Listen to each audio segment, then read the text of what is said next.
In smart formation along the Pacific Highway near Sydney go the messengers of modern war, the motorcycle dispatch riders. Their job in warfare is a rough one. Routes labeled impassable have to be traveled by men who, when it comes to the point, are as tough as their bikes. They go where the troops go. Modern motor-transported troops, out now for practice maneuvers in open country. In our modern mechanized world, good oil products are essential. The war in Europe is already developing into a war run on the liquid fuel of the 20th century. Not only for transport behind the lines, but for tanks in action against an enemy. Built to travel over the roughest country, they would be useless without petrol and oil to keep them going.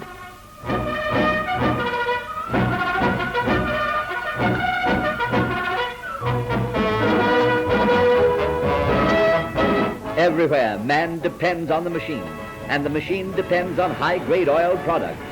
Modern land, sea, and air navigation are otherwise impossible.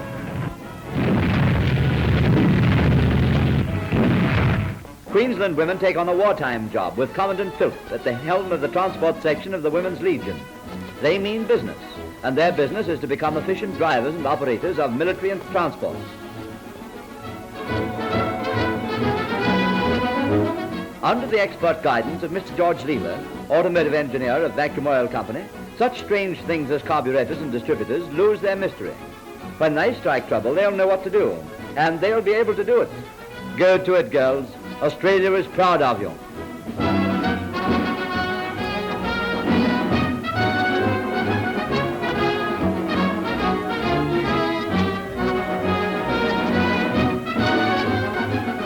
Civil aviation too must carry on, and at airports throughout Australia, modern aircraft efficiently engage in the transport of passengers, mails and freight. Australian National Airways and Airlines of Australia linking every capital city of the Commonwealth. Carpenters Airlines linking Sydney with New Guinea, Guinea Airways linking Adelaide with Darwin, and McRoberts Miller Aviation Company linking Perth with Darwin.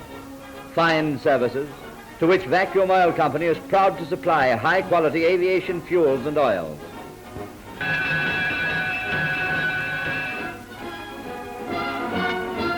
It's the modern way to travel. Ingenious equipment in the modern airport and scrupulously thorough checking of engines and craft on the ground are such as to inspire the confidence of the most conservative landlubber. Man's age-old dream of being able to fly has become a 20th century commonplace as we fly the beam in an Australian National Airways Douglas.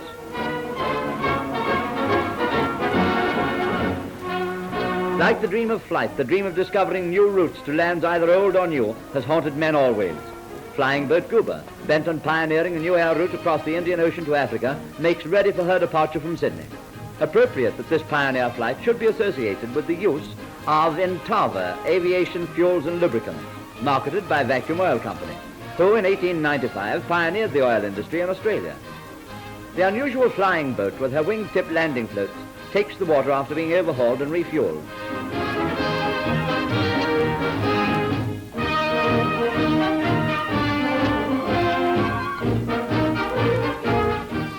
With the party, led by Captain P.G. Taylor, goes millionaire Dr. Archbold, who put the machine at the disposal of the British-Australian government. As the Goober lies waiting on the calm water, the party climbs aboard one by one, ready for the first stage of another great pioneer flight in the history of aviation. For a plane so heavily laden with fuel, she makes a splendid takeoff, on her way to establish yet another air link between Australia and the motherland.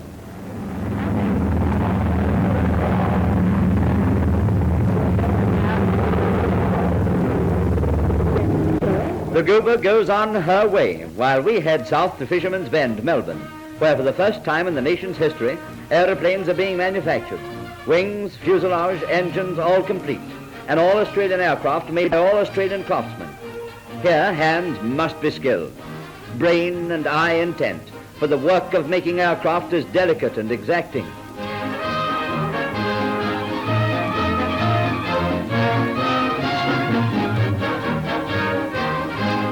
While the wings and fuselage come into being in the factory, the machine shop is a hive of activity, as expertly trained engineers make engine parts. They leave nothing to chance here, no guesswork, for one flaw during an operation means discarding the unit.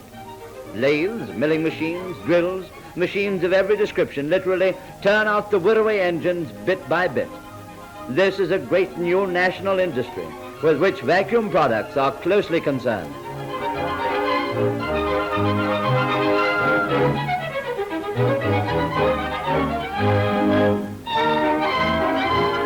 Absolute accuracy is essential, and the gauge tells its own story to the operator as he makes delicate measurements on the engine to be.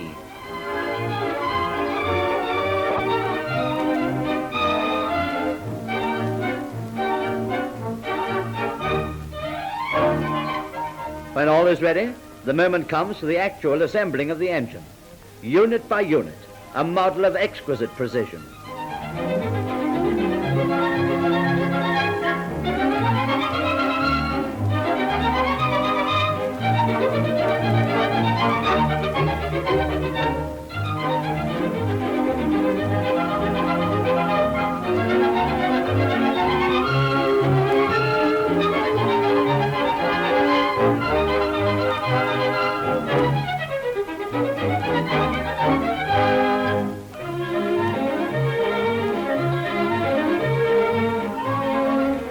Tighten up those last nuts and the job is all but done.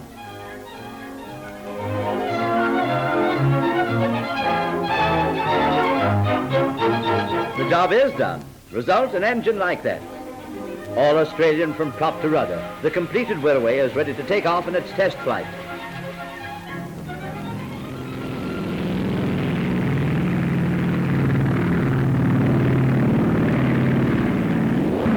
Made in Australia.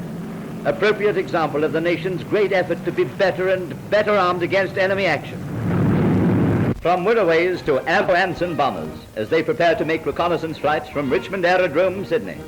With their ships lined up, pilots study their charts on the ground, ready to defend world trade routes in Australian waters against possible submarines and raiders. Taking off in formation, the big ships cruise steadily east over Sydney. They know their duty and we know they know it. Directed by radio telephone from the plane of the commanding officer, they fly in perfect order and perfect weather.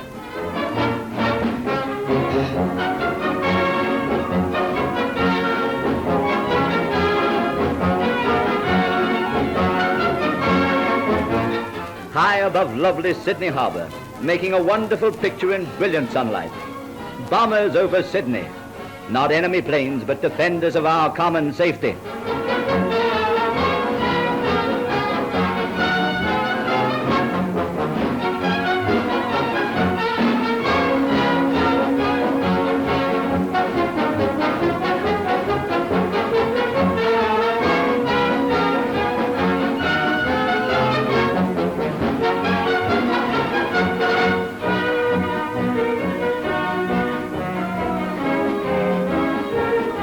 Bombers over Sydney, and when the order is flashed out, change formation. They do it with effortless precision, thousands of feet over the sunlit city, crossing the harbour with its busy shipping, flying northeast towards the Pacific with its many vulnerable sea routes. No need to fear for ships in coastal waters while they're about.